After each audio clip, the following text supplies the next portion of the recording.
Perfecto. ¿Listos? ¿Listo? Super. Hola a todos, bienvenidos a 50-50, un podcast donde tenemos conversaciones 50-50 con almas. Digo almas porque es importante saber que no soy experta y que no hay que ser experto para ser parte de este podcast. No busco aconsejar, simplemente compartir y conectar. Se trata de cuestionarnos todo y aprender a sanar hablando, admitir que a veces la vida no tiene sentido, pero de ahí es de donde salen las mejores historias y aprendizajes. Para los que no conocen 50-50, tenemos dos tipos de episodios.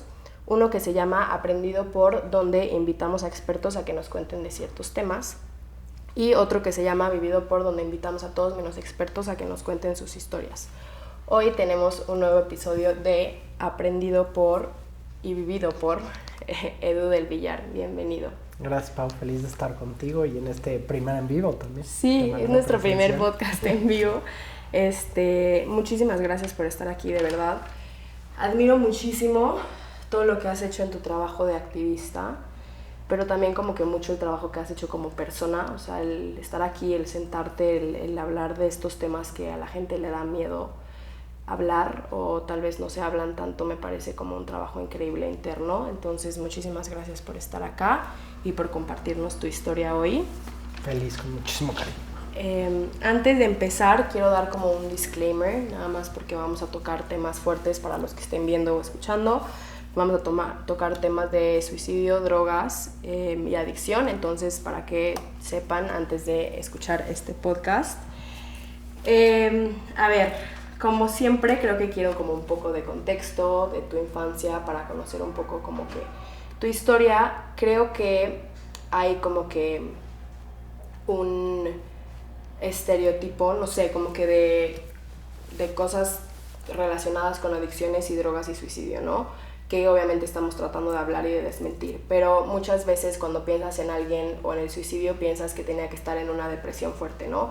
O piensas en alguien, y obviamente estoy hablando como que desde la ignorancia del estereotipo, pero piensas en alguien que tal vez se mete hongos y piensas como que en el estereotipo de un surfo en la playa, ¿sabes? O sea, como que mucho de esto que quiero también empezar con tu infancia para que haya como este contexto de, pues, cómo creciste tú, cómo también creció tu hermano y lo has hablado en otros espacios y ya lo hablaremos, pero tu hermano pues era el golden boy, ¿no? O sea, era estudioso, inteligente, intelectual, o sea, era mucho que la gente tal vez no relacionaría con estos estereotipos y pues hay que como que desmentirlos un poco. Entonces, si nos quieres contar un poco tu infancia, cómo creciste, tu familia. Feliz, claro, y es importantísimo lo que dices, porque además de estos estereotipos, sigue siendo un tabú.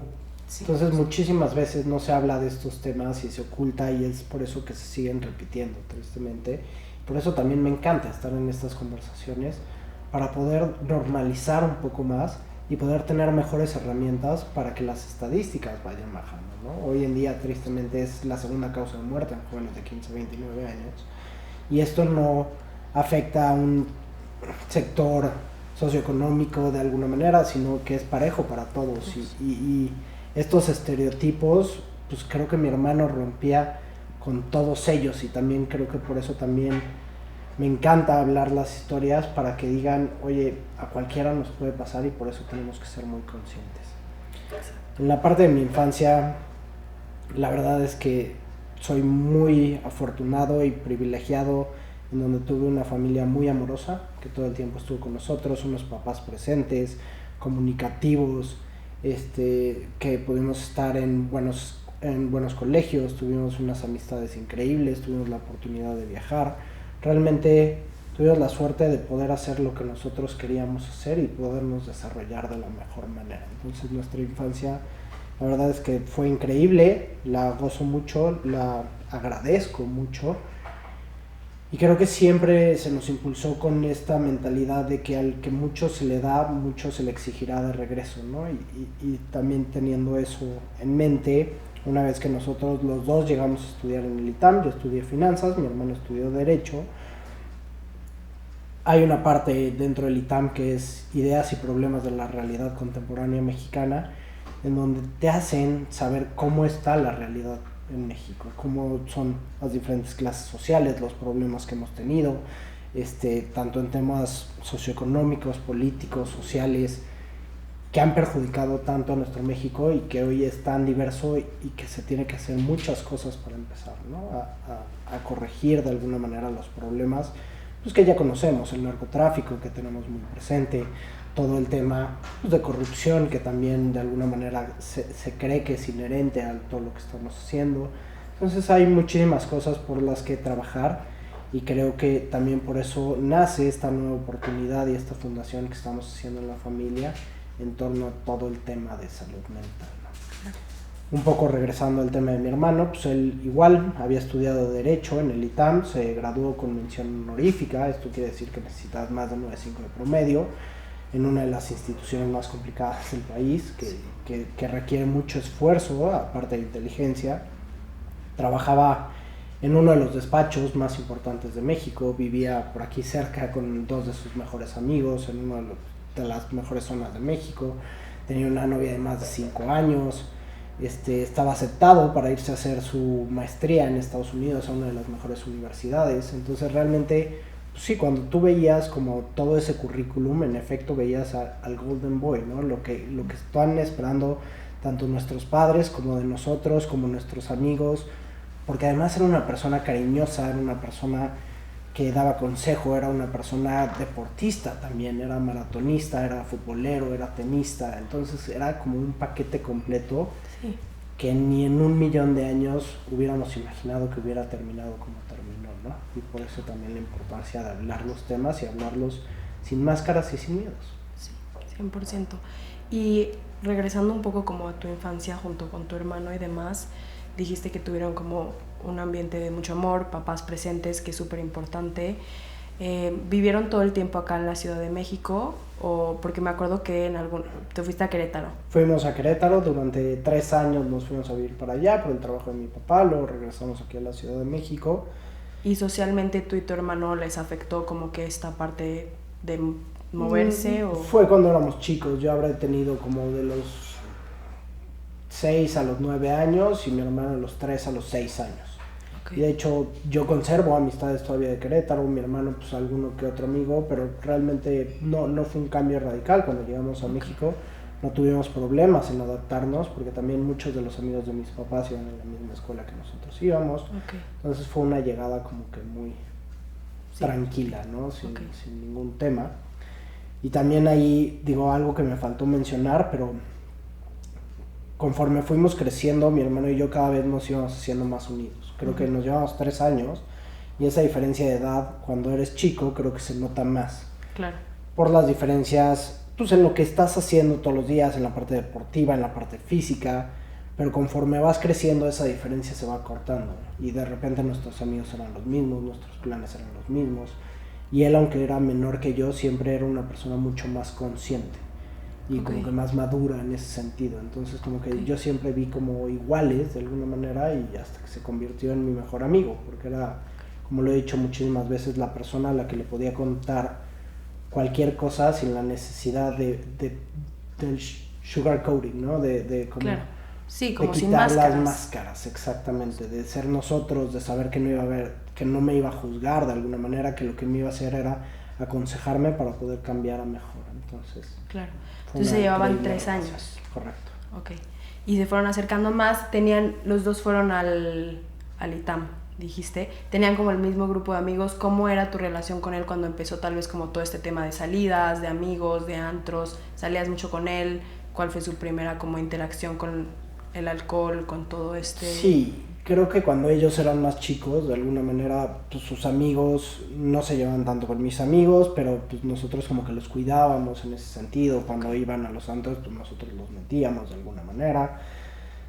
Y cuando fuimos creciendo, cada vez esa diferencia empezó a ser menor, tanto que mi hermano empezaba a ir con mis amigos a planes, pues, sí, de nosotros, o salías a viajes, o yo con sus amigos, en donde tuvimos viajes increíbles, en donde yo me le pegaba a sus amigos y la convivencia era padrísima, ¿no? Padre. Sí. Y sentiste, viendo todo hacia atrás, siendo el hermano grande, sentiste siempre como, pues, me imagino que sí, pero como que, no sé si la palabra es responsabilidad, pero como que de decir como que, ok, tengo que hacer esto bien porque mi hermano me está viendo, ¿sabes? O como que tengo que demostrarle que ciertas cosas, o más bien también dijiste que al revés, o sea, que tú también veías mucho para abajo y lo admirabas mucho en ciertos aspectos, o sea, su relación cómo era en ese sentido. Creo que en la parte deportiva, creo que yo sobresalí más que él, en donde siempre para él fue más difícil esa parte, y creo que él lo cubría dentro de la parte intelectual, en donde, ok, si mi hermano es buen deportista, pues entonces yo voy a sacar 9 y 10 en la escuela, y de alguna manera me van a aplaudir en mi casa, ¿no? Porque todos estamos buscando el amor, la validación. Exacto, la validación de diferentes maneras, y creo que eso ayudó a que él formara también esta madurez desde temprana edad. En cuestión de responsabilidades, pues te digo que ya era algo más parecido como si tuviéramos la misma edad, en donde pues sí, básicamente estábamos experimentando las mismas cosas, en donde veníamos pues, de fiestas, de ambientes similares, de fiestas similares. Entonces como que no existía tanto esa responsabilidad de yo como hermano mayor, sino esa responsabilidad como mejores amigos de querer lo mejor para el uno para el otro. Claro. Ok, y regresando como a este tema de validación, ¿no? Que creo que es un tema súper humano, o sea, como que buscamos validación en la casa, amor, reconocimiento. ¿Tú sientes que tú y tu hermano como que buscaban el mismo tipo de validación? Has hablado en varios espacios como que este tema en donde porque cuando eran chiquitos tuvieron como un tema económico no tan fácil y me parece muy interesante como que esa herida, ¿no? Porque se abre o como que ese buscar validación y así te llevó como que si tú lo abres como de árbol como muchas cosas, ¿no? Como el poner primero el trabajo que la universidad en la TAM y después como que el querer probar tal vez algún tipo, o sea, algo para pertenecer, o sea, como eso abrió como que muchas partes en ti que se desataron. ¿Tú crees que, bueno, ahorita nos contarás eso más tú con tus palabras, como este tema de validación, tal vez como por la parte económica, tu hermano crees que también lo vivió, o sea, lo vivieron parecido en ese sentido, lo vivieron juntos, o crees que él no se agarró tanto como del, no, sí tengo que trabajar y ganar, o sea, como que... Creo que los dos lo teníamos y creo que pasa muchísimo. Cuando nosotros nos estamos comparando, siempre es más fácil compararte con el jardín más verde, ¿no? Con el vecino que más tiene. Sí. Y muy pocas veces realmente ponemos los pies sobre la tierra para decir lo afortunados que somos por lo que tenemos y agradecer lo que tenemos, y todavía más complicado ver a los que menos tienen y poder ayudar, ¿no? Claro, sí, hacer algo con lo que nos dieron. Y creo que de eso se requiere una madurez y un conocimiento y una mayor conciencia que no teníamos o que no teníamos tan desarrollada y que fuimos desarrollando con el tiempo. Hubo un periodo en mi infancia en donde sí, a mis papás de irle muy bien, pues de repente pues, tuvo una pequeña crisis, ¿no? Sí. Pero, o sea, otra vez, nunca hubo un cambio, nunca faltó nada en nuestra casa, nunca faltó alimento, nada más que nos comparábamos con un círculo de amigos cercanos que tenía muchísimo dinero, ¿no? Claro. Y ahí es en donde te sientes, o sea, que te falta algo, cuando Exacto. En realidad... Y quieres encajar y quieres estar en esos planes, y entonces ¿por qué sus viajes son diferentes a los nuestros? Y entonces creo que de alguna manera eso sirvió para dos cuestiones, y creo que también puede ser positiva para como generar esa ambición de alguna manera, claro. Para construir algo, pero creo que fue mal enfocada hacia la ambición económica en vez de crecimiento, ¿no? Y hoy lo veo hacia atrás y es muy fácil decirlo, pero en ese momento creo que sí teníamos como que muy enfocada esta meta de el corner office, del CEO, de las arduas horas de trabajo. De llegar como a eso que al final luego llegas y no sentiste nada, o sea, como y hay una cantidad infinita de personas que han llegado ahí y decir, esto no es felicidad, esto no es realmente lo que estaba buscando, esto no es propósito. Sí. Pero creo que muchas veces son carencias que nosotros estamos teniendo, que creemos que si tenemos un cierto estatus de nivel socioeconómico, social, algún puesto en específico, un nivel salarial, creemos que lo vamos como que a calmar, ¿no? De alguna manera cuando está mal visto.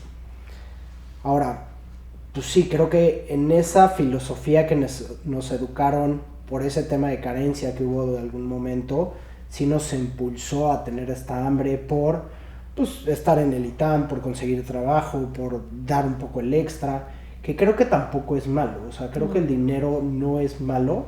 Sino el querer llegar o tener un estilo de vida, o sea, está bien, si tú quieres como que llegar y estudiar en el ITAM, pues claro, sabes, le metes y síguete, pues de alguna manera sigue trabajando en ti y en lo que quieres, pero hoy sí veo, después de lo de mi hermano, sí cambia muchísimo tu forma de pensar, en donde pues, mi hermano al final no se llevó el coche, no se llevó el reloj, no se llevó los... No, claro.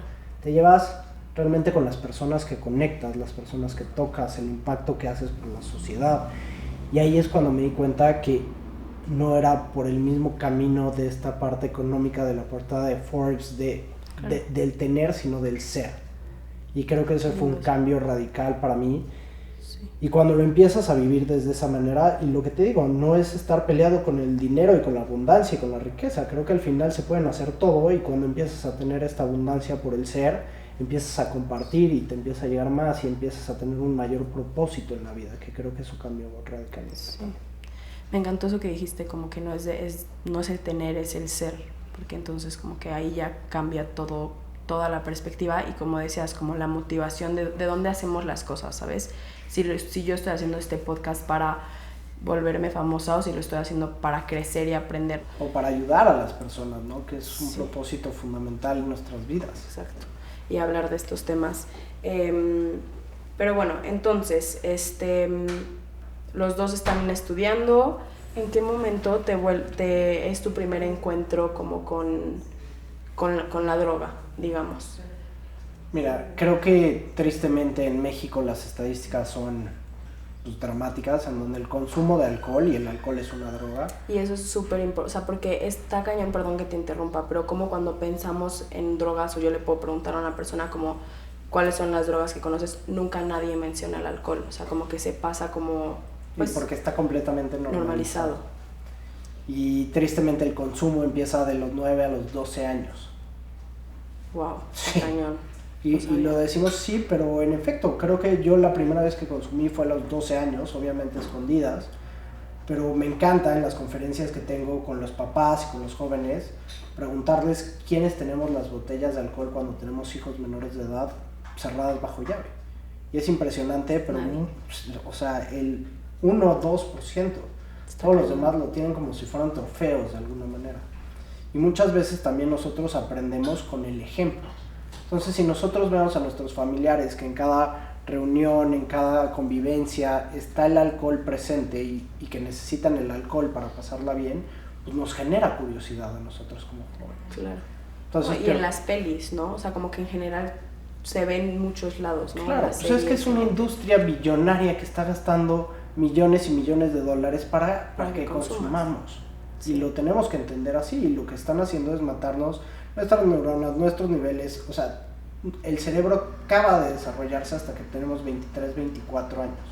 Si nosotros empezamos a consumir sustancias previamente que se acabe de desarrollar el cerebro, pues ¿qué es lo que va a pasar? Que no va a funcionar de la mejor manera en la que debería.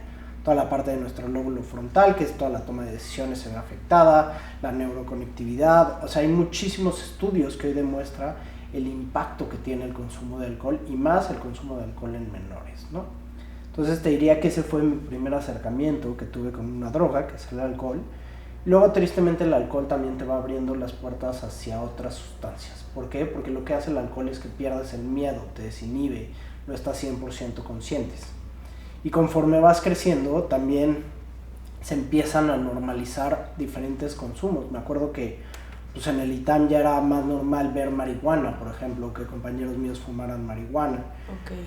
Y aunque tú tienes como esa espinita, pues tal vez cuando estás borracho y cuando estás de fiesta y alguien te lo ofrece, pues ya es más difícil decir que no. Y entonces empiezas a tener un contacto ahí con la marihuana. Y entonces todo lo que te habían vendido de que, uy, no, si fumas te vas a quedar en el viaje, y la primera vez que fumas no te quedas en el viaje y te la pasaste bien, entonces empiezas a como que a ver otro tipo y a tener un poco más de permisividad. Claro. Y eso también es lo que está mal hoy en día. Hoy en día tenemos una permisividad enorme en el consumo de drogas y la cercanía que tenemos. Hoy en México es impresionante, pero el pedir drogas te llegan más rápido que pedir comida a domicilio. Entonces el alcance que tienen hoy los jóvenes también es mucho mayor. Sí. Y la falta de conciencia pues es enorme, y apenas estamos viendo todas las consecuencias que hay por este consumo. Pues más grande, a los 26 años, creo que fue la primera vez que en una despedida de soltero vi la Molly, que es éxtasis de alguna manera, que la probamos en una despedida de soltero, luego más adelante a los 28 años creo que fue la primera vez que probé un chocohongo. ¿Y cómo te fue la primera vez? Porque ahorita lo que decía, siento que es muy importante, que pasa mucho, ¿no? Tomas alcohol y no vomitas, no te da crudas de cuenta la primera vez, o fumas mota y te da un buen trip, entonces pensamos, o sea, ahí es donde la gente dice como, bueno, pues lo voy a hacer otra vez, ¿no? No sé cómo haya sido tu primer trip o viaje con el Molly, pero obviamente saber que puede ser un buen trip, pero que también puede ser un mal trip o una psicosis la primera vez o la quinta vez, ¿sabes? Como que obviamente empezar a educarnos del sentido, porque obviamente la gente que lo hace una vez y le va súper, pues lo sigue haciendo, ¿no? Entonces no sé a ti cómo te fue esa primera vez, o cómo, o sea, en ese momento que pensaste. Yo creo que todo viene desde por qué estamos consumiendo las sustancias, y ahorita vamos a entrar más a detalle a eso, y es de alguna manera la falta de algo en tu vida que estás replanteando a través de las sustancias. Claro, o sea, hay un vacío que llenas con las sustancias siempre, que hay que trabajar, o sea, que ese sería el punto principal, ¿sabes? Y eso debería de ser el primer trabajo que tenemos que hacer desde que somos niños, para saber cómo poder relacionarnos sin la necesidad del consumo de sustancias. Claro. ¿Por qué? Porque desde las fiestas, o sea, nosotros para estar en una fiesta, para poder ir a bailar, para pasarla bien, ya empezábamos a necesitar el alcohol para interactuar. Claro. Y entonces creo que esto se va exponenciando. La primera vez que probé la Molly, la verdad me fue muy bien. ¿Por qué? Porque no había tomado alcohol, porque sabía de alguna manera, investigamos, investigamos. Sí, sí. Pero pues la pasé muy bien con mis amigos. ¿Por qué? Porque las drogas al final te generan dopamina en el cerebro. Claro. Y esta dopamina... Sí, es el happy hormone, ¿no? O sea, es... Justo. Estás feliz, o sea, es una éxtasis. Es un éxtasis, sí. Pues, tal cual. Sí. Y la verdad fue una buena noche y la pasamos muy bien, y el día siguiente, pues como no había tomado alcohol, no me fue tan mal en ese bajón, porque obviamente cada vez que tú tienes un hype de dopamina, tu cuerpo se regulariza y al final tiene pues esa depresión que tienes al día siguiente y esa bajada. Claro.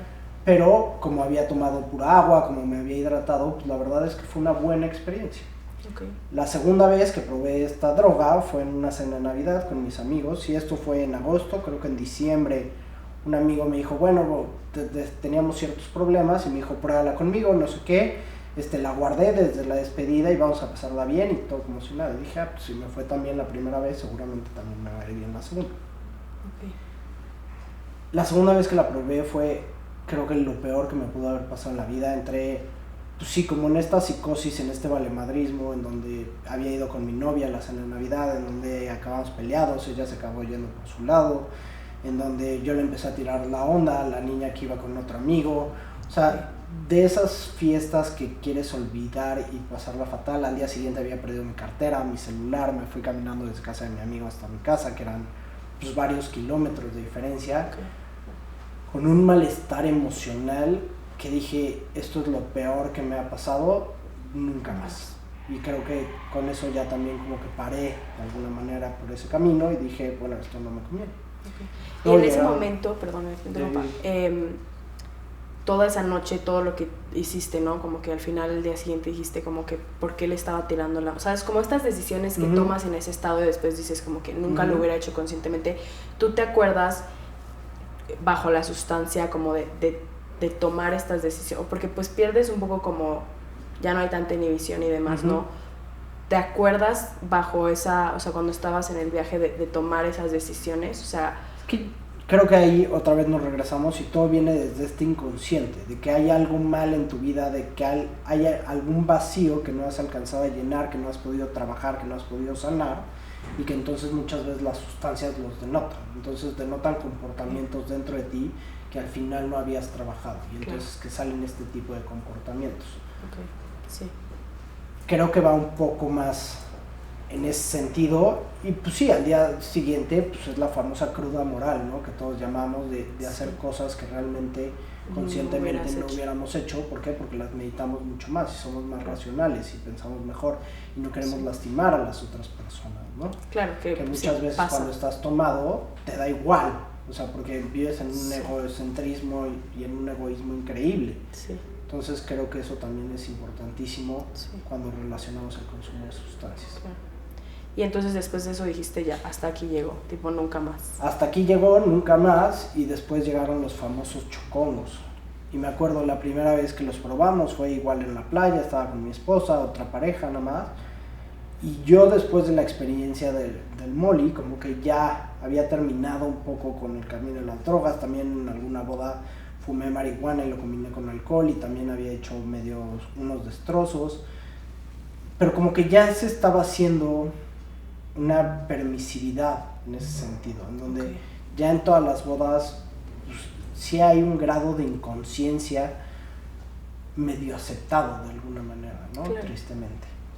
No, y sí, también como que esta parte como que no está bien, pero como tú dices, como está tan normalizado, ¿no? O sea, como que hay los chocongos como que crecieron mucho, ¿no? Y ahorita nos explicarás como que es, pero de que hay, si todos lo estamos haciendo, de que si lo hacemos juntos, si todos en la boda, ¿sabes? O sea, como que no puede estar mal si todo el mundo lo está haciendo, ¿no? Exactamente, y desaparece un poco más esa cruda moral, ¿no? Porque esos límites que tú tenías de cuando haces tal o cierta cosa, cuando de repente lo empiezas a cambiar y todo el mundo se está comportando de una manera similar y todos empiezan a tener problemas similares, entonces como que te validas, ¿no? En vez de decir lo que hice estuvo mal, es como, los demás también lo hicieron, entonces no estuvo tan grave, ¿no? Exacto, sí. Los hongos fue un poco parecido, la primera vez fue en la playa, estábamos los 4, uno no comió para como cuidarnos de alguna manera, y también fue una buena experiencia, la verdad, estuvo padre, nos reímos mucho. Que el chocongo, nada más para contexto, sí, hongos alucinógenos que los combinan con chocolate, tal cual. Ok. Hay 51 tipos de hongos alucinógenos. Wow, o sea, no sabes qué te estás metiendo, o sea... Justamente, o sea, la verdad es que no tienes la menor idea de qué te estás metiendo. Ni de la dosis, ni de nada. Se supone que son microdosis. Ok. Pero realmente una microdosis, para mí, puede ser diferente que una microdosis. Claro, el peso, si comiste, o sea, seguro mil hay factores. Muchísimos factores y lo que traes dentro también, ¿no? Emocionalmente, claro. O sea... Sí, el viaje que te da, siempre han dicho que depende de todo de tu... O sea, ¿no? Como cómo estás tú esa noche, si te peleaste con alguien, si comiste, o sea, nadie puede saber si cómo vas a... roja, si lo combinaste con algo, si te tomaste una cerveza antes, si no... Entonces son muchísimos factores los que influyen en ese sentido. Ahora, nosotros también éramos muy deportistas, en donde pues yo sí de repente decía, pues después de esa vez en Acapulco en una boda, pues prefiero tomarme 2 cubas, un chocongo y al día siguiente no tener esta cruda y poderme ir a la bici de montaña, poderme ir a surfear, como tú bien decías, y disfrutar de estas actividades que tanto nos gustaban, pero poder seguir en esta inconsciencia de la fiesta, ¿no? Y poder tener esta... Ahí el tema justo era como que por qué sentías la necesidad de, ok, no quiero estar crudo porque quiero ir al deporte al día siguiente, pero me la quiero pasar bien en la fiesta, entonces mejor el chocongo, en vez de nada más pasártela bien sin nada, ¿sabes? O sea, como... Creo que también nunca había tenido esa parte en mi vida de saber cómo pasarla bien sin la necesidad de consumir. Ok, que creo que pasó lo de mi hermano, pues creo que fue la primera vez que realmente tuve una desintoxicación de todo, desde alcohol, de absolutamente todo, que fueron 6 meses de no consumir nada y saber cómo era realmente yo y cómo aprender a convivir sin la necesidad de tomar, que como bien dices tú, muchas veces pasa que ni siquiera sabemos convivir sin la sobrios. Exactamente. Porque desde los 12 estamos tomando en fiestas y justo como que un día llegas y no estás tomando y ya no sabes cómo convivir, ¿sabes? O sea, como que ya no te sabes relacionar sin la sustancia, que está cañón. Ok. Entonces, te va bien y decides empezar habré probado los chocongos unas 5 o 6 veces. Siempre me fue bien. O sea, era muy práctico de este tema como de me lo echo, la paso bien, estoy igual bajo la sustancia en la fiesta, pero me puedo ir a surfear o me puedo ir a un hike. Al día siguiente no me despierto tan cansado, tan molido, o sea, como que sí tenía estos beneficios de alguna manera y podía seguir en esta inconsciencia de la fiesta. Y yo luego muchas veces entendí que realmente habían cosas dentro de mí que no había resuelto, como este tema económico, temas de mi pareja, temas de inseguridades mías también que yo traía, que muchas veces por eso recurría a las sustancias. Claro. Que siempre regresamos a esto, ¿no? O sea, esto que dices que siempre hay un porqué, o sea, siempre hay algo que estamos llenando, ¿no? Entonces como que si tú tal vez desde más chiquito hubieras hablado todas estas cosas que obviamente no se habla en terapia y saber cómo estar sin la necesidad de tomar alcohol en una fiesta y cómo poder empezar a convivir, que hoy en día ya no hago. Hoy en día pues, ya no consumo absolutamente nada y me la paso increíble en las bodas. Y soy el último en irme. Me acabo de ir a una despedida de soltero con mis amigos donde no conseguí ni una gota y acababa a la misma hora todo, que ellos. Sí. Me la pasé increíble. Al día siguiente me acordé de todo. O sea, realmente empieza a cambiar. Claro. Y es el querer, ¿no? También, y las ganas que tú le estás poniendo. Sí, ok. Y, ok, perfecto. Entonces, después de esto siempre te fue bien, tuviste esta interacción con esto. Tú, por ejemplo, cuando fue la primera vez que probaste los chocongos, ¿en algún momento tuviste alguna conversación, ya sea con tu hermano o con tu familia, de que probé esto, de que ya lo probaste tú, lo hicieron juntos, o no era un tema que se hablaba abiertamente en tu familia, pues? Sí, alguna vez probé, sí era un tema que se habló, no con permisividad, okay, pero sí como experiencia. Ok. O sea, como contándole, sí, como con un amigo que... Más entre yo y mi hermano, no me acuerdo si alguna vez lo platicamos o no con mi mamá, pero sí, mi mamá creo que nunca estuvo de acuerdo, obviamente. Sí. Pero, como diciendo...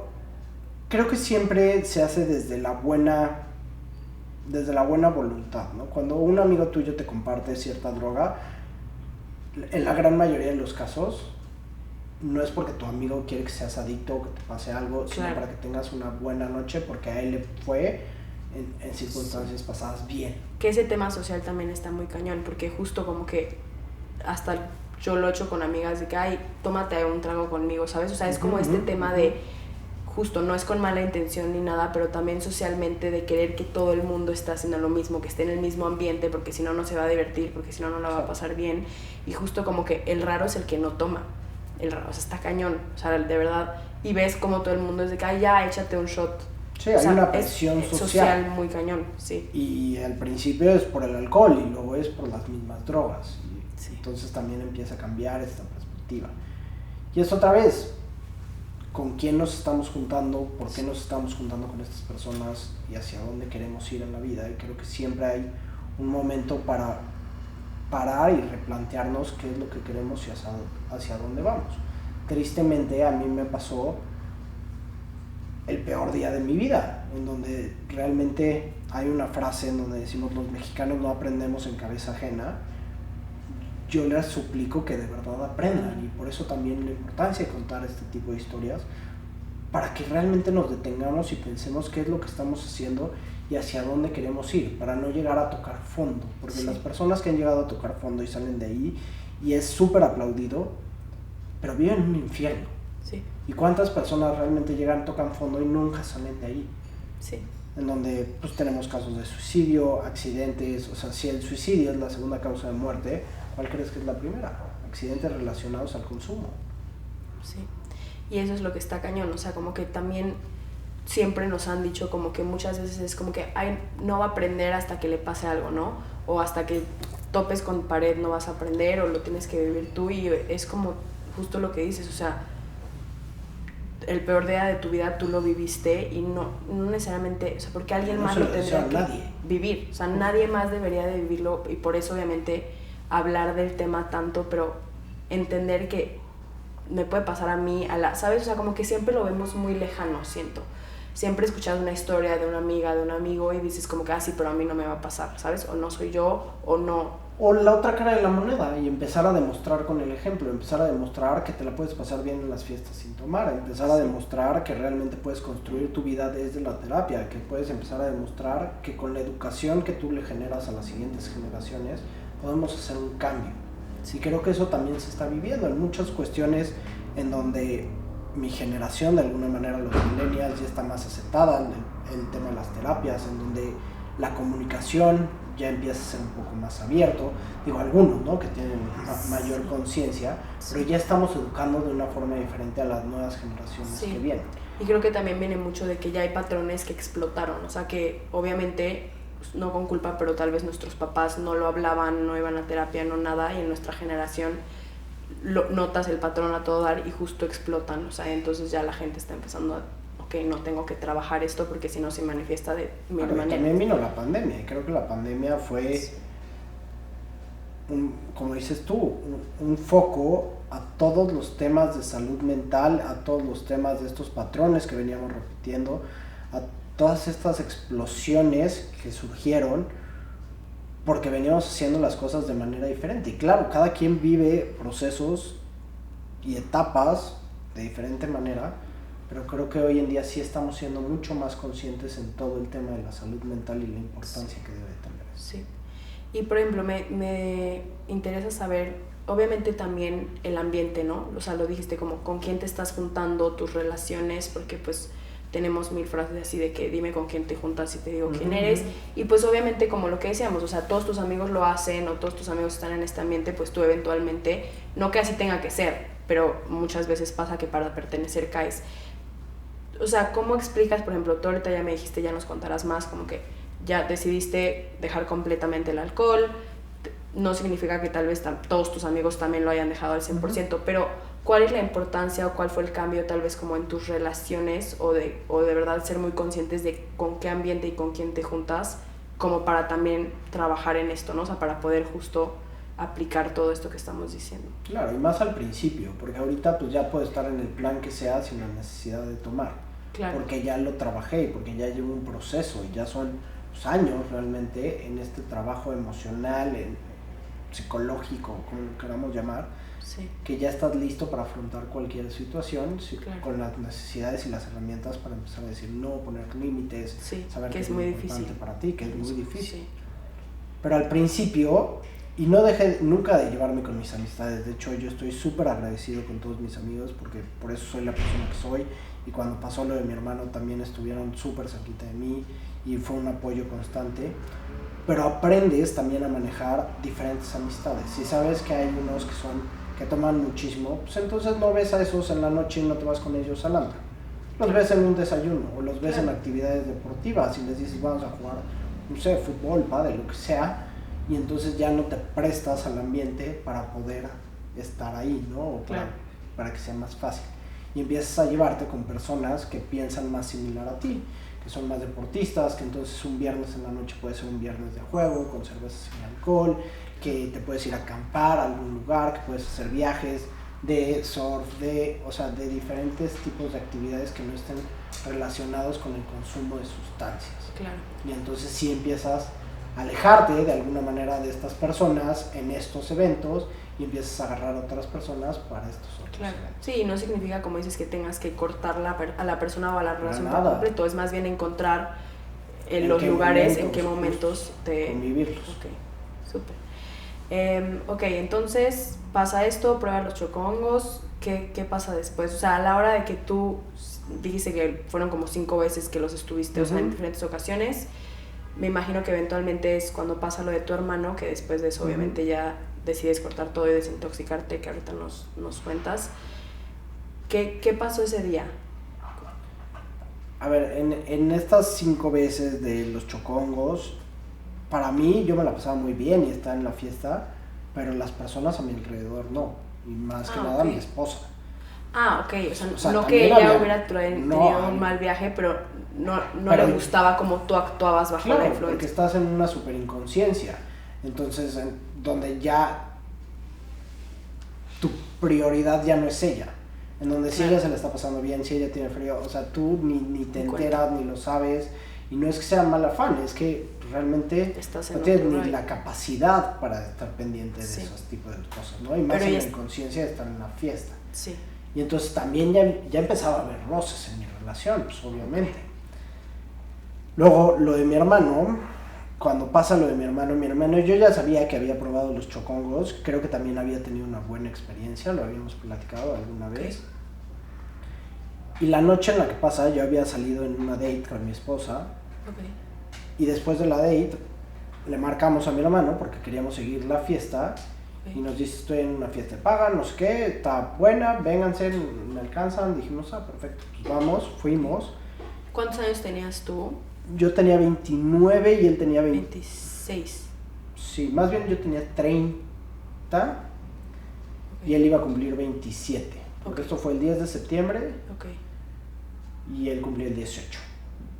De septiembre. Ajá. Y a la hora que lo alcanzamos en la fiesta, pues, desde que yo lo escuché, pues ya se escuchaba... ¿En no la con llamada? Sí, con una incoherencia, o sea, ya no hilaba de la manera en que él siempre lo hacía, o sea, el lenguaje era raro, o sea, yo ya sabía que se había metido algo y hasta en broma le dije, te metiste un chocongo, y nada más se reía, nunca me lo confirmó, pero yo sabía que algo raro estaba teniendo. Llegando a la fiesta, uno de sus amigos me dijo, oye, qué bueno que viniste, tu hermano está pasando por un mal viaje, o sea, no le está pasando nada bien, no sé qué, y en ese momento pues yo me asusté, le digo, ¿dónde está? Y me dice, en el baño. Y pues otra vez, yo pensé que iba a llegar al baño y lo iba a ver vomitando o lo iba a ver... Sí, ahogado. Sí.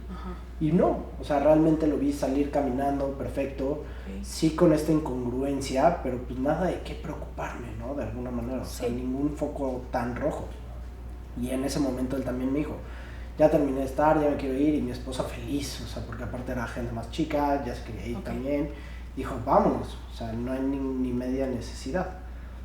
Me acuerdo que lo dejamos en su departamento, todavía platicamos con él todo el recorrido y nunca hubo un foco rojo o una alerta para decir, oye, tengo que llevar a mi hermano al hospital, me tengo que quedar con él. O sea, el viaje en coche fue platicando, o sea, maybe él estaba, o sea, más risueño, ¿sabes? O sea, pero normal, justo, o sea, nada. En esa como incoherencia y de repente no hilaba ciertas cosas, pero lo veías alegre, lo veías contento, o sea, nunca una razón de preocupación.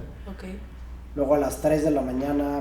Perdón, lo dejas en su depa, vivía solo él. Con dos de sus mejores amigos, pero ellos estaban fuera, habían salido al lado. Entonces lo dejas en su depa, aparte muy tranquilo, o sea, obviamente tú como hermano pues muy tranquilo porque lo dejaste en tu casa, ¿no? Exacto, o sea, ya está encerrado en su departamento, nunca piensas que va a pasar a mayores, ¿no? Lo dejo a la 1, yo me voy a mi departamento con mi esposa, y a las 3 de la mañana nos marca, y me acuerdo que yo pues hasta un poco molesto, ¿no? O sea, ¿qué pasó? ¿Para qué me despiertas? Y fue cuando me dice que quería hablar con mi papá, que pues realmente le quería pedir perdón y como que seguía como en este trip y yo le digo, Fer, ¿por qué le quieres pedir perdón? Márcale mañana. En ese momento no estaban teniendo tan buena relación mi papá y mi hermano. Pero le dije, márcale mañana, o sea, son las 3 de la mañana, no. Y me dice, sí, pero también le quería preguntar sobre el insomnio, o sea, se ve que estaba pasando por ciertas cosas que no se podía dormir, que no le estaba pasando bien. Y para mí fue muy fácil decirle, pues ponte a meditar, ponte a ponte oveja, musiquita, ¿no? Exacto. Como se pasa un insomnio. Pero como cualquiera, o sea, igual mi hermana me marca a las 3 de la mañana, que igual y yo digo como que, no sé, sigue borracha, lo que sea, y le digo, justo, ponte una meditación, ponte una peli y ya apaga la luz, o sea, te vas a quedar dormida. En algún momento, ¿no? Sí. Y ya, entonces yo le cuelgo. Nunca me imaginé que fuera realmente la última conversación con mi hermano. Esa fue la última conversación que tuve con mi hermano. Sus roomies llegan como a las 4:30 de la mañana, completamente bultos. También, Entonces también cuando vieron pues incongruencias de mi hermano, pues se les hizo chistoso, o sea, como que tampoco... Sí, ellos tampoco estaban en sus cinco sentidos como para poder reaccionar de alguna manera diferente. Pero ellos llegan y lo ven despierto, o sea, no ven, digamos, ven a tu hermano como igual que tú lo viste, sin... Ya con más temas, ya vieron a mi hermano encuerado, por ejemplo. Cuando mi hermano era una persona completamente pulcra, o sea... Sí, o sea, era un comportamiento extraño. Sí, algo extraño, pero pues estos borrachísimos dijeron, este está borrachísimo, y como que nunca hubo ese... De que, sí, o sea, ese cuestionamiento que aparte obviamente si tuviéramos más educación y hubieran estado en sus 5 sentidos, hubieran dicho de que algo no está bien. Exacto, pero no estaba había... pasando por una psicosis. Sí. Luego, igual, subiendo y bajando escaleras a las 5 de la mañana, esto nos enteramos hasta después en los videos que vimos. El último mensaje que deja en sus celulares, nada es real, o sea, como que todos los factores eran muy claros de que estaba pasando por una psicosis. ¿Y ese mensaje se lo manda a alguien? Lo deja en como lo escribes notas y le tomó como una captura de pantalla y dejó su celular ahí en la azotea, que él estaba en la azotea de su departamento. Esto fue como a las 6:16 y pues creo que fue lo último que hizo antes de matarse. Te marcan a ti. Me marcan 7 de la mañana, me marcan sus roomies, realmente, y me dicen, oye, tienes que venir al departamento, por favor vente, algo pasó, y yo desde ese momento les dije, pues, ¿qué pasó? Díganme para ver cómo podemos ir resolviendo este tema. Me dicen, no, pues es que, después de mucho insistir, no hay nada que podamos resolver, tu hermano está muerto. Y yo como que entro en un shock, como de no te lo crees, o sea, de alguna manera. Sí, negación total. Sí, negación total, piensas que es una broma pesadísima. De alguna manera yo pensé que había sido como una congestión, o sea, como que nunca me imaginé sí, o sea, que que había sido un suicidio. Okay. Me acuerdo de llegar al departamento, estaban los policías, estaban ellos dos llorando en la entrada del departamento, llegan, me abrazan, seguían pues bastante borrachos de alguna manera. Luego voy con los policías como que ya me empezaron a interrogar si mi hermano debía dinero, si había cortado con su novia. O sea, no te dieron ni tiempo, o sea, fue inmediato. En shock, sí. Okay. Y yo como, brother, ni siquiera sé si es mi hermano. O sea, sí. Creo que es mi hermano, ¿me dejas pasar a ver? Y me dice, nada, sí, perdón, vas a verlo. Y sí, lo veo y realmente era mi hermano que había caído de 20 pisos, que pues, eso sí es lo que les digo en todas las conferencias. No se lo desea absolutamente nadie. O sea, ahí en ese momento te das cuenta de la realidad y te das cuenta que ya no es una broma, te das cuenta, te entra ahí sí todo y dices, ¿por qué? O sea, como que miles de emociones en ese momento. Me acuerdo que pues primero le llamé a mi tío que es abogado, a un amigo, porque se querían llevar el cuerpo. Entonces yo quería hablar primero con mis papás, le hablé a mi papá, que él vivía en Querétaro, para que viniera. ¿Tú le dijiste a tu papá? Sí. A mi mamá no le puedo decir yo, le tuvo que marcar mi esposa y estoy eternamente agradecido, se me partía el corazón. Después de hablar mi esposa con mi mamá, me marca a mí, me pregunta y le digo, pues sí, tienes que venir, se quieren llevar el cuerpo, ¿qué quieres hacer? Y me dice, por favor, aguántalo, quiero llegar a verlo. Entonces pues ya pudimos ahí negociar un poco con los policías. Sí me acuerdo de ver llegar a mi mamá pues, a la escena, ver a su hijo al lado de la banqueta, verla a ella arrodillada.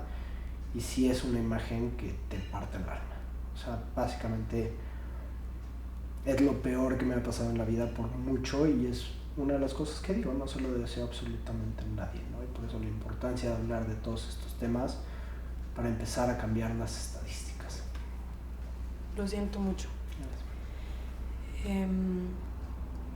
Ok, esto pasa, llega tu mamá, me imagino que hay una investigación, ¿no? O sea, se llevan el cuerpo. Al principio hay una investigación, si es homicidio, pensaron que era homicidio.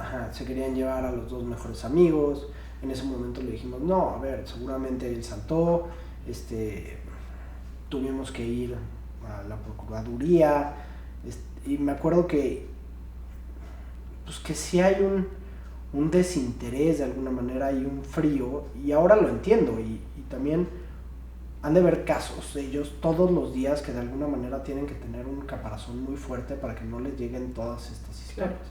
Sí, pero está cañón un poco los separados que estaban, o sea, que tú llegaste y luego te preguntaron que si debía dinero, o sea, sí es un shock como te... O sea, que no haya esa empatía. Claro. Que la primera persona que me dijo, lo lamento mucho en la delegación, me acuerdo que la abracé y le dije, gracias, necesitaba escuchar esto, o sea, porque había pasado con 6 personas y ninguna, o sea, todos eran como, ¿y qué pasó ahí? Los hechos y no sé qué y tal, como que nadie lo lamento mucho. Sí, claro. Que ahí te das el poder de la empatía que podemos tener las personas, ¿no? Y cómo ese simple hecho de las palabras pueden cambiar para bien también muchas cuestiones. Y que mucha gente también no sabe cómo actuar en estas, sabes cómo estar para una persona en esta situación porque es indiscreto, o sea, pero simple hecho de, como tú dices, o sea, aún lo siento mucho, ¿no? O sea, lo que llegan las palabras y las acciones, claro. Y la empatía en ese momento. Después de esto, me imagino que lo primero que trata, no sé, tú me dirás, pero tratas de entender, ¿no? Uh-huh. O sea, es un poco el cerebro, después de que ves hacia tu hermano, estás tratando de entender por qué o qué pasó. ¿Qué haces después inmediato? O sea...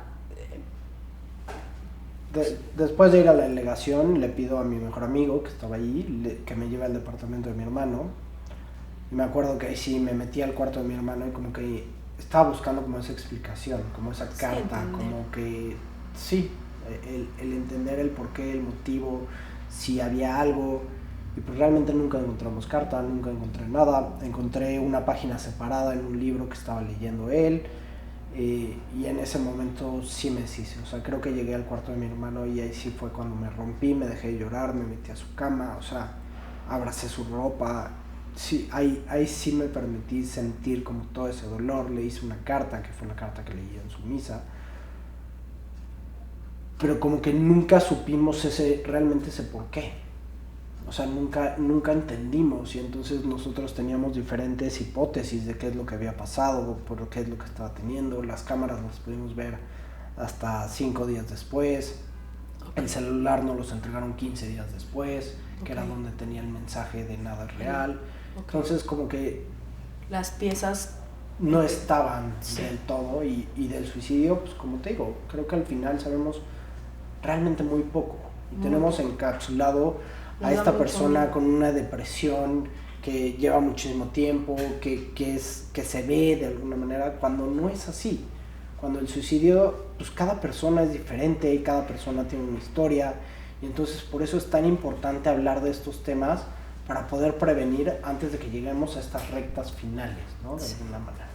Y nos da mucho miedo hablarlas, ¿no? O sea, no nada más informarnos y educarnos a hablar del tema, pero también uno mismo como que, no me acuerdo si fuiste tú o escuché en algún lugar como la estadística de la gente que tiene pensamientos suicidas, que es muy alta, y como la gente no lo, o sea, les da miedo hablarlo, ¿no? Como el decir como, sí, yo tuve este pensamiento porque, o sea, se va a ver mal, o qué pena, o entonces tengo un problema, o claro, me van a hacer el feo en la sociedad, o me van a encerrar, o tenemos tantos miedos en nuestra cabeza porque no sabemos realmente cómo funciona. Y sí, la estadística es alta, es un 15% de la población que tiene pensamientos suicidas. El tema es cuando pasas del pensamiento a la ideación, que es, ok, ya tuve el pensamiento, pero entonces, ¿cómo haría yo para terminar mi vida?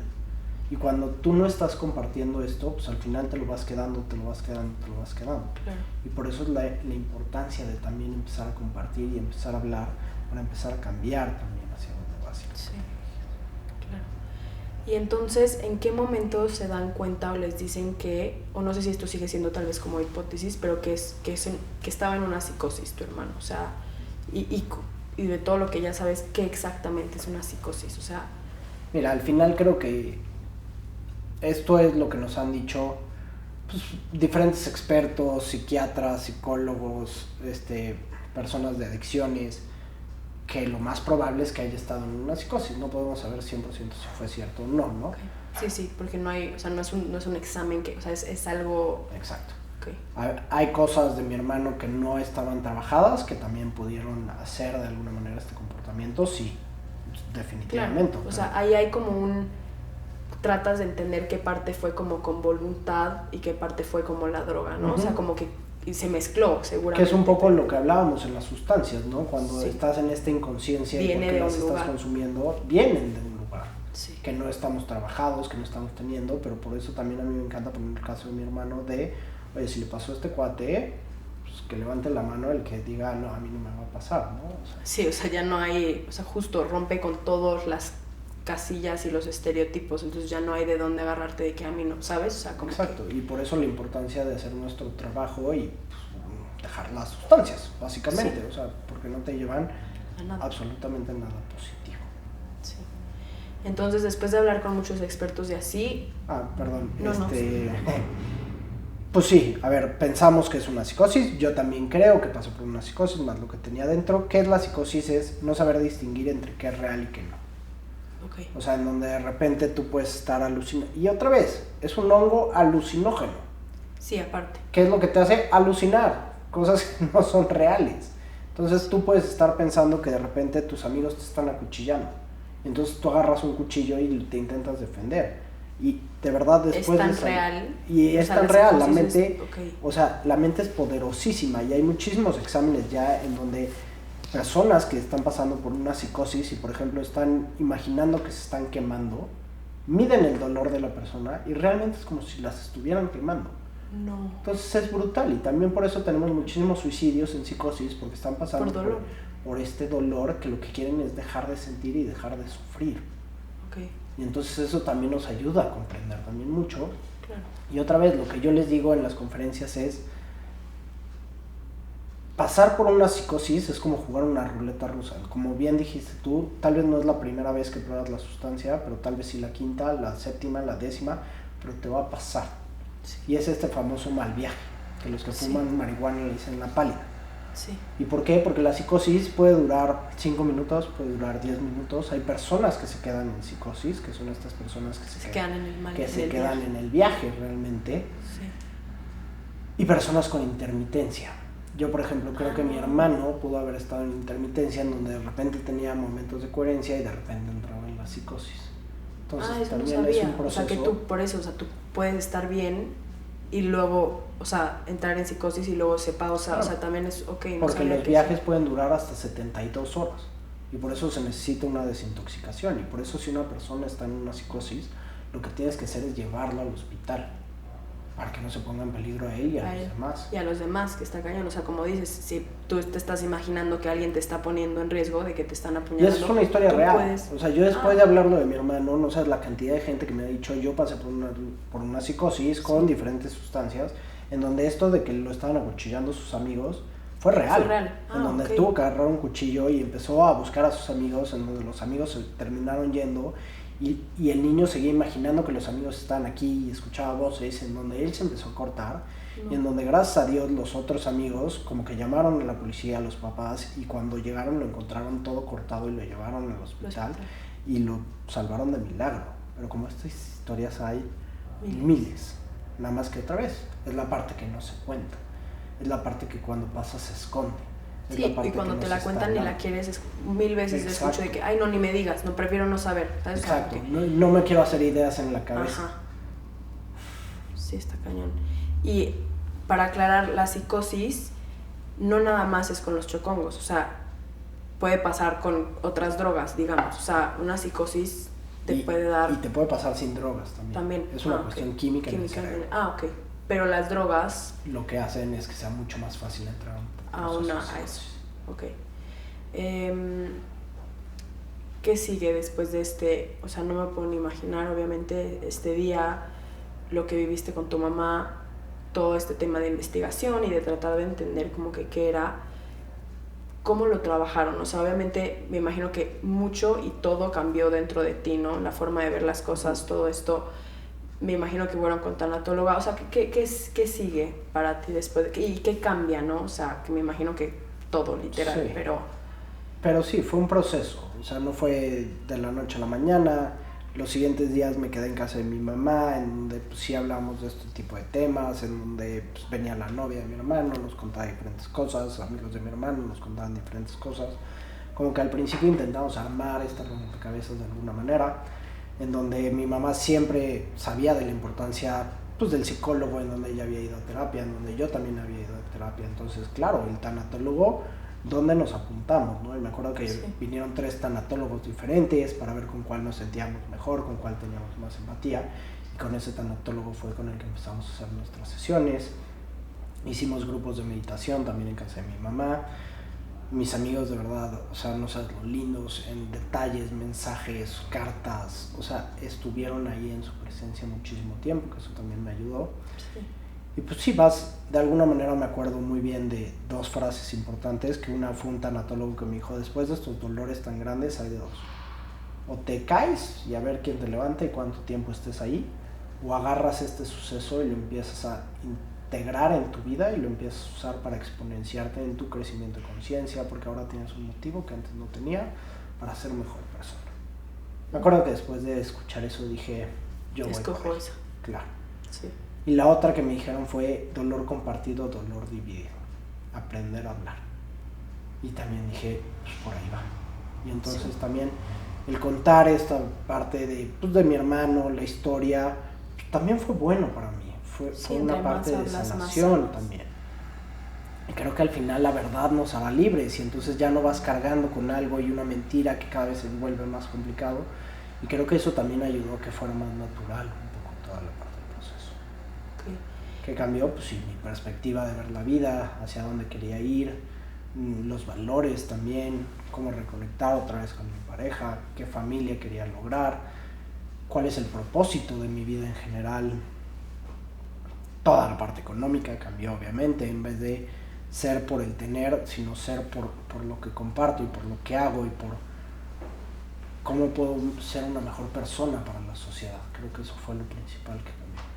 Y por ejemplo, dentro de la gente que estaba a tu alrededor y también en el entorno de tu hermano, ¿qué tipo viste también como muchos cambios dentro, no sé, los amigos, los roomies, los amigos de tu hermano?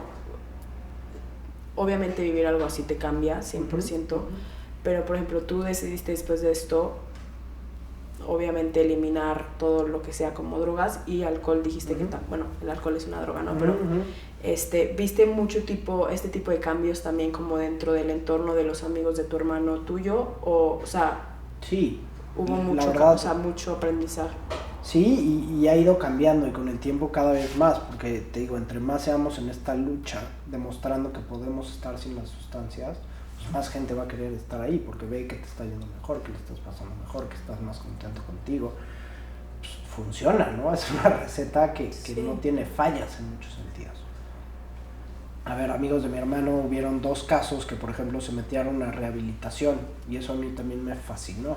Porque generalmente vemos a las personas que se meten a rehabilitación, Alcohólicos Anónimos, así como que, no, tú ya estás en Alcohólicos Anónimos, tú estás muy grave, entonces fuchi, ¿no? Ya de que tuvo que haber pasado algo muy grave para que entonces ya decidieras meterte Cuando debería de ser completamente al revés, ¿no? Cuando debería de ser ver a estas personas que están en este mismo camino pero dijeron, basta, ya no quiero, y luego es muy difícil salirte por ti mismo. Y lo que necesitas es ayuda.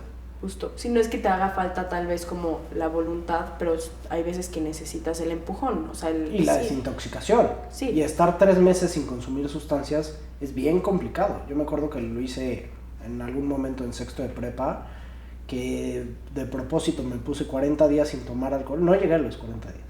Me acuerdo que llegué a la noche 39 porque era un sábado, una fiesta, y dije, bueno, a las 12 ya son los 40.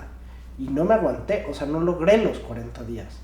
Que aparte los haces, siento que, o sea, también hemos hecho, ¿sabes? Está como el dry month y como que el decir no, y lo haces también como mucho como o sea, ya va a ser el día 40, de que como que lo haces mucho en ese sentido de ya va a acabar, vuelvo a todo, o sea, lo haces para probarte algo, pero siempre con justo como dices, no llegué, o sea, como que bueno, en cuanto acabe me voy a volver a empedar, o sea, como que muchas veces creo que estos retos de así los hacemos. No sirve de nada si no pasas los 3 meses, ¿por qué? Porque a los 3 meses sí ocurre una desintoxicación en tu cuerpo y hay una cosa en el cerebro que se llama neuroplasticidad, que es la habilidad de tu cerebro de poderse regenerar. Sí. Y entonces cuando tú pasas estos 3 meses sí pueden empezar a cambiar hábitos y comportamientos.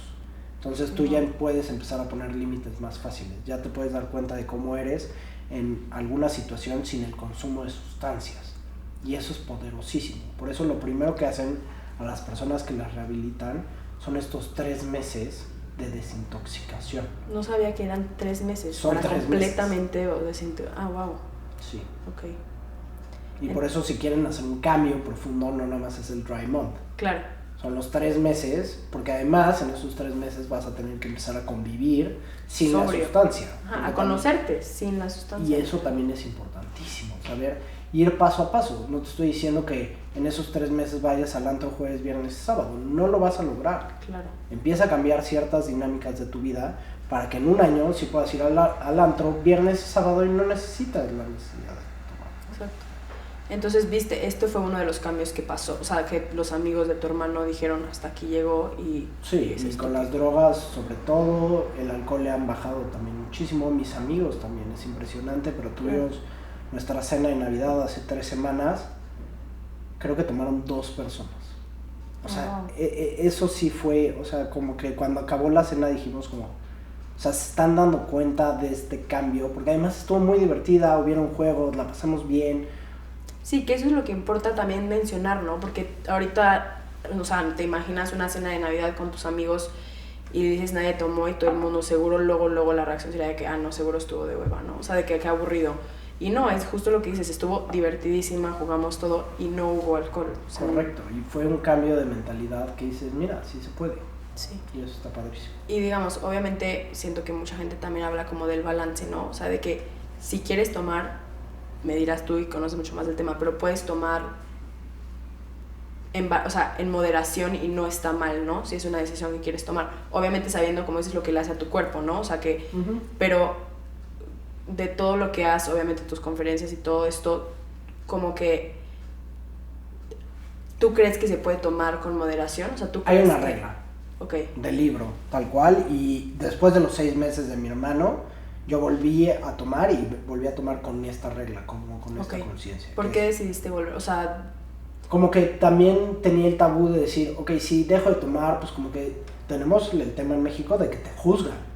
Cañón. O sea, cuando tú no tomas es como, no, pues eres chafa o hazte para allá. Y también la presión social en la oficina, en los eventos, en muchas cosas. Sí, que literalmente te falta algo en la mano. O sea, está cañón como, o sea, de que... Sí, y para seguir perteneciendo de alguna manera. Porque había cosas que me gustaban. Un carajillo me gusta el sabor. También, una copa de vino me gusta el sabor. La cerveza me gusta el sabor.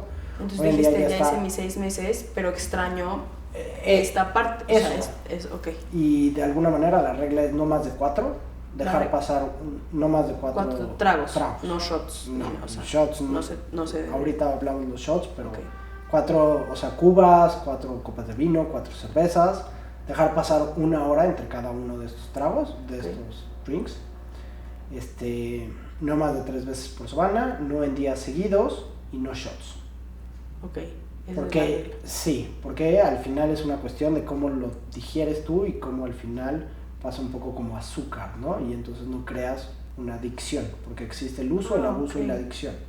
Entonces, si tú no estás abusando de la sustancia, es muy difícil que llegues a la adicción. Okay. Hoy en día se ha probado que desde la primera copa le estás haciendo daño a tu cuerpo, a tu cerebro. O sea, es justo conscientemente saber que te estás metiendo algo que le hace mal a tu cuerpo, ¿no? Sí. Pero si sigues esta regla, no vas a tener una adicción. Ok. Que eso también es importante. Te vas a morir y tu vida va a ser más corta y otros problemas vas a tener, pero no vas a llegar a esa adicción. Okay. Ahora, ¿qué es lo que me di cuenta de la diferencia entre estos 4 y ahorita que no tomo nada, por ejemplo? Sí, o sea, hiciste tus 6 meses, decidiste volver a tomar con esta regla. Ajá. Y después volviste a parar, o sea, dijiste... Después vino mi hijo y estábamos intentando tener a mi hijo y cuando me metí a investigar acerca de la epigenética se llama. Ok. Nosotros tenemos genes por generaciones, pues, de muchas cuestiones. Sí, hay muchos genes negativos en temas de salud mental, en temas de adicciones. Sí, o sea, la depresión y la ansiedad ya se han probado que son, o sea, que llegan a ser genéticos, ¿no? Exacto. En todo este tema, ok. Si tú estás desintoxicado antes de procrear y tener un hijo durante 3 meses, okay. La probabilidad de que tú le pases esos genes es del 3%. No te creo. 3%, o sea, es bajísimo. Pero esos, si tú estás genes en negativos, o sea, esos genes exacto. negativos, ok. Pero si estás en un consumo regular, la probabilidad de que se lo pases es de un 50%. Wow. Y de las dos partes, o sea, mamá y papá. De las dos partes. Okay. Y en nuestras dos familias, pues había, en la familia de mi esposa, por ejemplo, hay temas de depresión. Okay. En mi casa había un tema con el litio, ¿no? Decían, y de alguna manera, pues mi abuela era alcohólica, tengo 2 tíos alcohólicos. Sí, genes de adicción. Sí, y entonces como que en ese momento dijimos, no, pues si vamos a tener hijo, desintoxicación. 3% dijiste, y luego, sin hacerlo, ¿cuál es el porcentaje? 50. No manches. O sea, es muchísima la diferencia. Sí. Y obviamente depende de muchísimas cosas, no nada más es los genes, es el entorno, el ambiente y tal. Pero si nosotros podemos reducir eso, por 3 meses de no tomar, dijimos, bueno, vale toda la pena. Pero está cañón que mucha gente no sepa, o sea, porque te aseguro que tal vez mucha gente diría de que, no, yo también lo hubiera hecho, o sea, pero no se habla, no sabes. Sí, y por eso la importancia de hacer ruido a todas estas cosas y de realmente hacer. Sí, también. Porque también hay muchísimas personas que lo sabían, lo escuchaban y decían, yo no lo creo, y entonces no cambian ni comportamiento. Sí. Hay personas que siguen tomando embarazadas cuando está completamente probado de que le estás haciendo daño no nada más a ti, sino a tu bebé. Y es el consumo regular que traemos, que no podemos dejarlo, ¿no? Y aunque te diga el doctor una copa, hoy en día está comprobado que una copa ya te hace daño a ti y le hace daño a tu bebé. Sí, está cañón. Y cada vez van a salir más estudios, pero pues otra vez te das cuenta que pues hay un interés económico en que la gente siga consumiendo. No, hay una ignorancia, ¿no? Como esta frase de ignorance is bliss, en donde sí prefieres como que no saber, porque entonces pues tomas más tranquila, ¿no? En vez de pues saber, y entonces si quieres hazlo, pero conscientemente, o sea, tomas sabiendo que te estás metiendo veneno, pero preferimos como que cerrar los ojos, ¿no? Entonces como que... Y después de esos 3 meses, para acabar el cuento nomás. Sí, o sea, vuelves a hacerlo por lo de tu hijo. Justo, pues ya tenemos a mi hijo, Los 9 meses mi esposa no tomó, me lo eché con ella, dije, bueno, voy a llegar al año, llegué al año sin tomar. Y otra vez dije, pues me voy a seguir lo más que pueda. Y de repente ya ni siquiera regresé a esa regla, pero en donde pues, si se me antoja en alguna boda y me tomo un carajillo, nada más lo que hago es lo apunto. Hoy tomé, apunto. Ah, ok. Porque también creo que lo que no se mide, no se mejora en muchas cuestiones. Sí, y hasta apuntar algo lo haces muy lo consciente. Haces muy consciente. Sí. Y hoy en día ya tengo también, digo, yo soy bastante metódico desde el tema financiero, de mis ingresos, mis gastos, en qué estoy, cómo estoy ahorrando, en dónde estoy ahorrando, etcétera. Decidí hacer lo mismo en un tema emocional de mis días. Okay. De qué es lo que ayuda a mi día para estar mejor, la lectura, la meditación, el ejercicio, el tiempo trabajado, y como que empiezo a tener un control.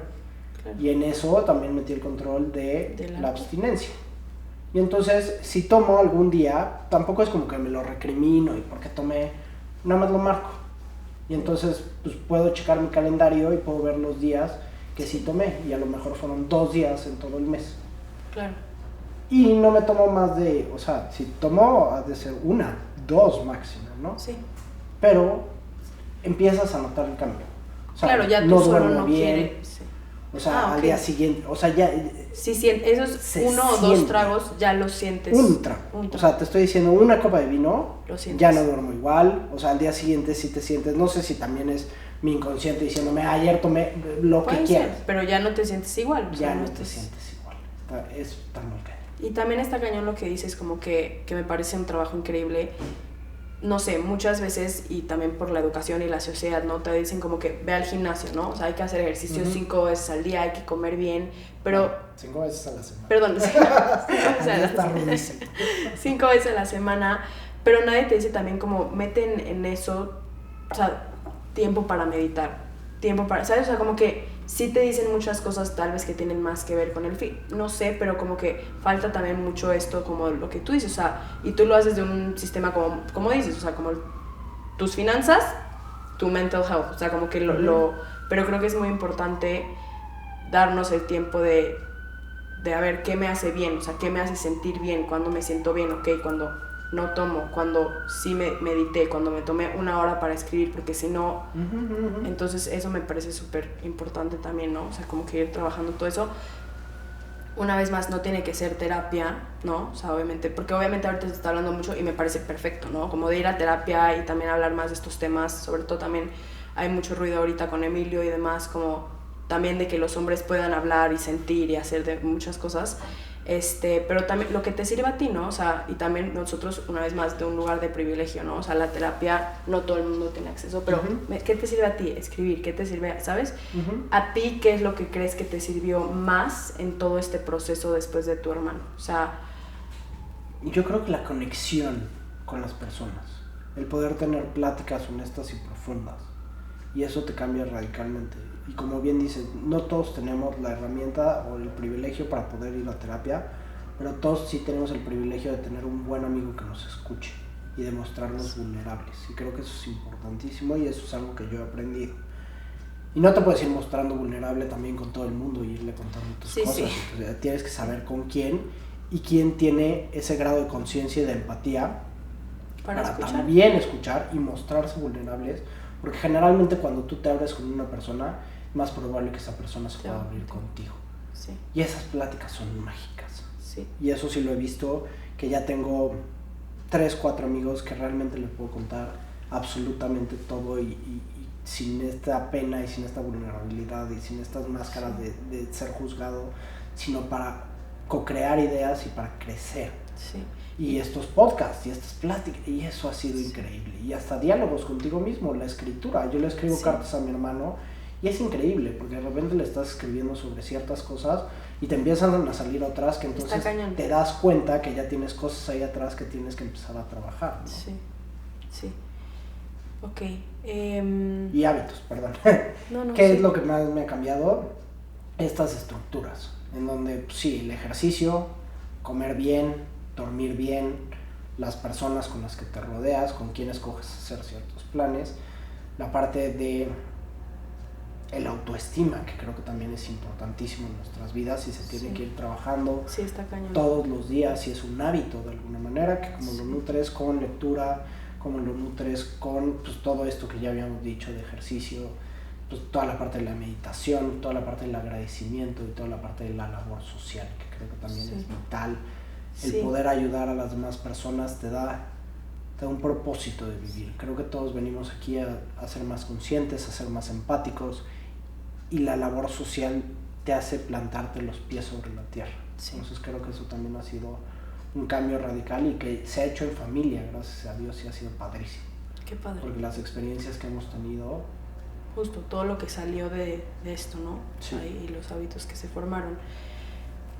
Ya cerrando, por último, tú ahorita obviamente estás dando muchísimas conferencias, ¿no? Haciendo conciencia de estos temas.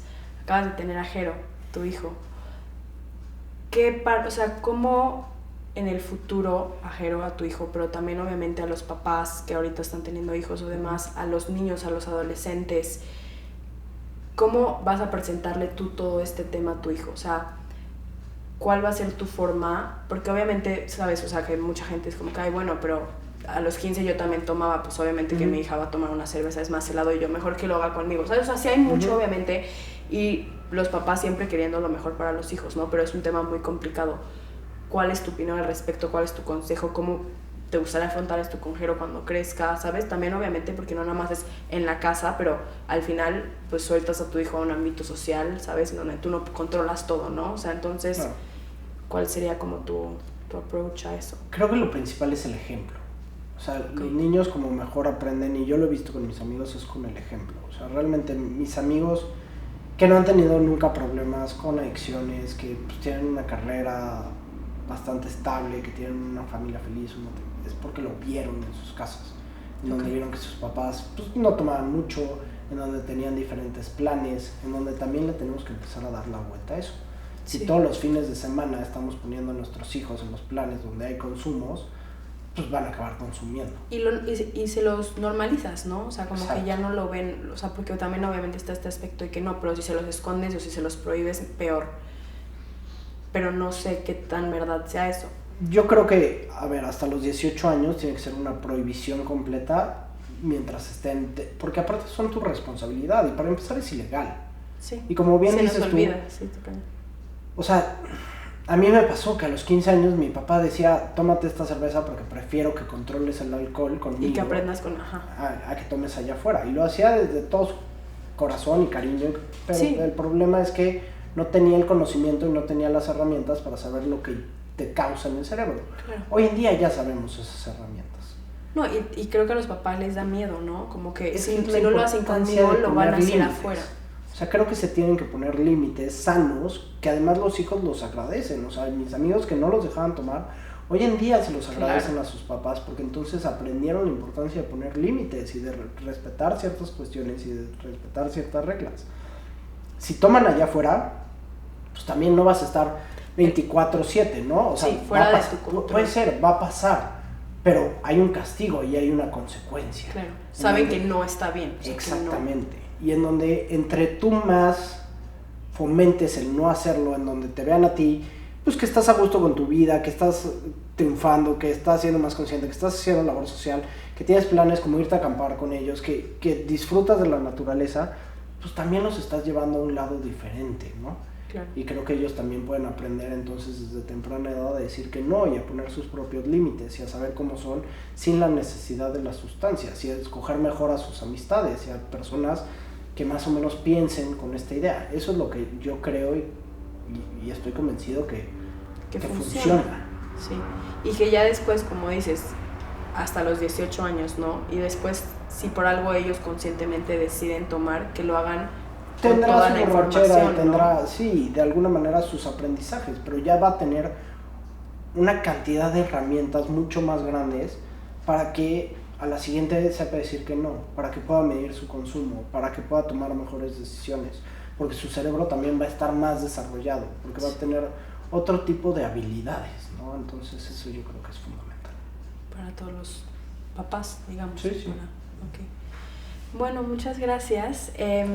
Siempre al final del podcast tenemos como una dinámica que se llama 50-50, en donde te doy el espacio a ti como de volverte el entrevistador y poderme preguntar lo que quieras, porque pues es chiste y el nombre y así es como que justo lo que decíamos, como que también yo poder abrirme, obviamente formas muy diferentes al final de una pregunta, pero pues que sea como de ambos lados, ¿no? Y tú también me puedas conocer. Entonces, pues cuando quieras, este es tu podcast. Padrísimo, feliz de la vida. A ver, Gracias. preguntas, y a mí me encanta es, ¿qué es lo que están viendo ustedes? Digo, tú vives en Italia, para todos los que no saben, o si sabían, en donde también creo que ves un consumo de drogas fuerte, en donde la educación creo que también es diferente, pero en donde esta permisividad está, en donde el sistema de salud creo que también está mucho más avanzado que el de México para tratar todos estos temas, pero tú que estás ahorita en la fiesta y ves todo esto y ves, o sea, me gustaría también conocer tu opinión para decir si está muy difícil hacer el cambio o si podemos empezar a hacer un cambio mientras estemos trabajando. Sí, a ver... Y perdón por ponerte. No, cero, al revés. No, a ver, mira, yo creo que mi primera impresión, por ejemplo, en Italia, como hablando de las drogas, pero más como que hablando de la cocaína en particular, fue como muy fuerte, porque no que yo nunca, o sea, no mía, pero de que yo, o sea, la vi, fue porque yo estoy estudiando moda y desgraciadamente es una industria en donde se normaliza mucho esta droga y el consumo y estas fiestas, ¿no? Entonces me acuerdo perfecto que estaba en mi primer año en Polimoda y dijeron de que Polimoda Party Fashion Students Only, y fui con unas amigas y fue la primera vez que yo vi una droga tan fuerte, tan normalizada. Entonces entrabas al baño, en la barra, en donde sea, y todos estaban haciendo cocaína, ¿no? Y era mucho justo como, estaba muy romantizado. O sea, era, si eres fashion student, cocaína. Puedes. O sea, bueno, sí.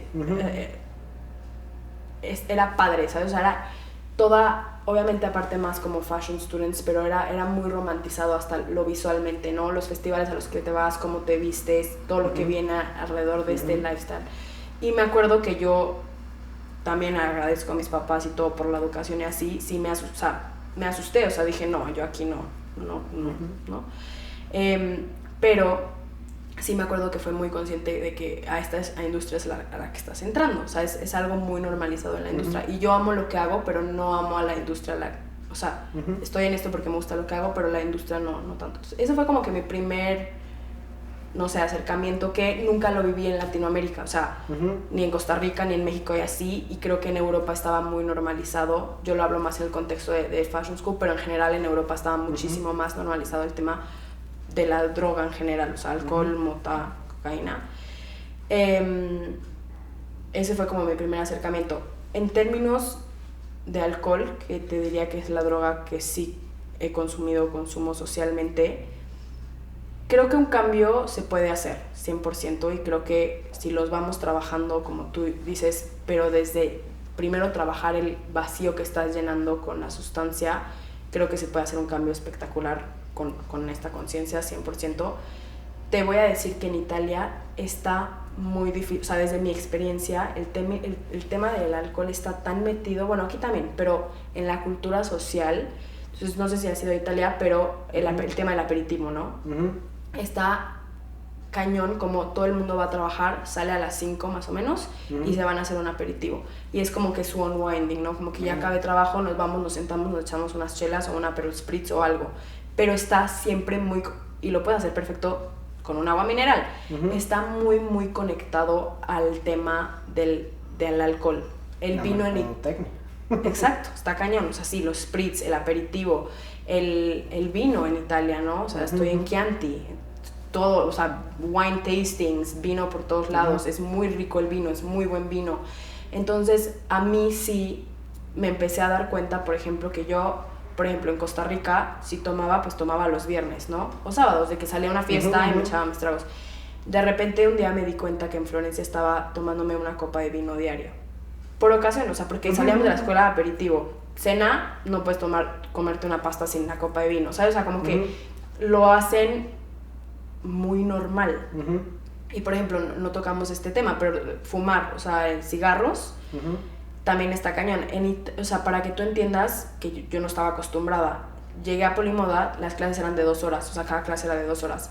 Tienes 1 hora de clase y hacen un smoke break, o sea, así se llama. Y los profesores, y todo Polimoda sale y fuma, y regresas. Entonces, yo al principio me quedaba en el salón, me perdía conversaciones, ¿no? Porque, entonces, salía, o sea, no fumaba, pero salía.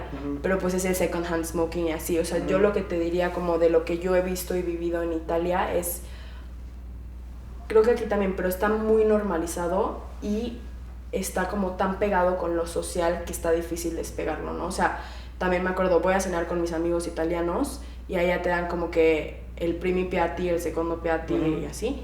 Entre cada plato te alzan y te dan, o sea, y toda la mesa sale a fumar y regresa. O sea, el mesero alza la mesa y hay smoke breaks entre starter, primi, secondo, que está, o sea, que para mí yo decía, no puede ser. Pero sí o sea, mis amigos italianos han vivido así, así viven, o sea, y sus papás, como dices, el ejemplo, o sea, tengo una amiga de Roma y me dijo, yo mi primer cigarro me lo eché con mi mamá a los 15. O sea, nunca lo había escuchado yo aquí en México, o sea, ¿sabes? O sea, como que entonces creo que 100% se puede hacer el cambio, sí, pero o sea, te cuento como un poco cómo está allá, lo difícil, o sea, que es. Lo difícil que es. En todos los sentidos, y aquí en México también. Pero, ¿tú has visto algún cambio, por ejemplo, en estas niñas que en primer semestre consumían cocaína y las ves hoy en día en temas de salud física, salud mental? O sea, ¿cómo has visto ese cambio paulatino en las personas y también en tu consumo? O sea, que digas cómo te sientes, aunque sea una sola copa, ves la diferencia a... Sí, a ver, yo la verdad, la gente que conviví en esa fiesta que sí estaba metida en cocaína, no la volví a convivir. O sea, como que me alejé, entonces no te podría decir el cambio de...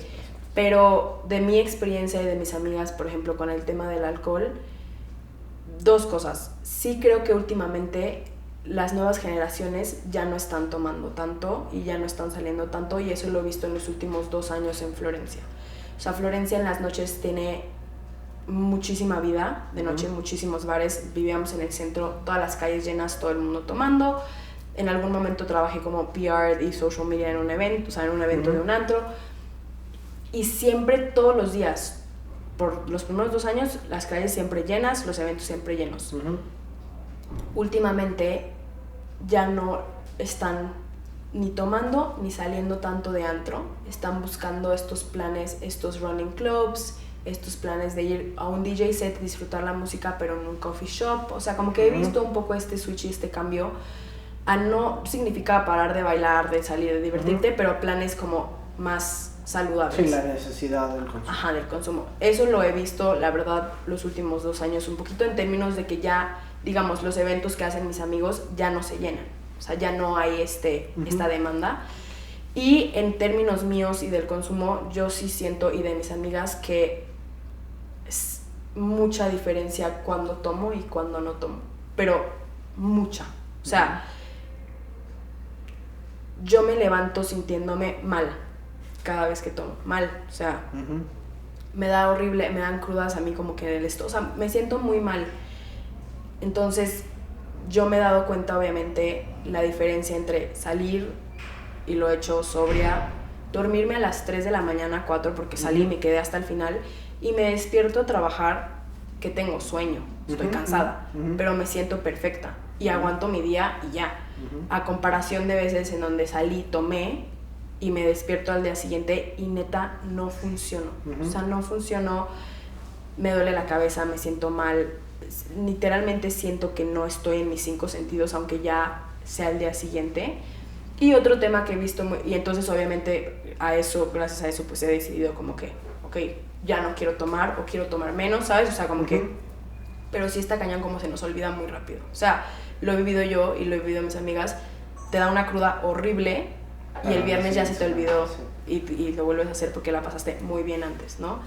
Y el tema de la cruda moral, la verdad, también lo he vivido, y eso lo he visto también con muchas amigas, y también se nos olvida muy rápido. O sea, he visto amigas que no sé, justo por estar borrachas hacen algo que no nada más, como dices, entras como en un egoísmo, ¿no? O sea, que tal vez no hubieran hecho conscientemente y lastiman a una amiga cercana y al día siguiente se sienten pésimo y van y piden perdón y es, la cruda moral es igual o peor que la cruda física, o sea, es fuerte y la siguiente semana salimos y tomamos, o sea, ¿sabes? Sí. Entonces sí creo que veo mucho la diferencia de cuando tomo y cuando no. Veo cómo me afecta negativamente, físicamente el cansancio.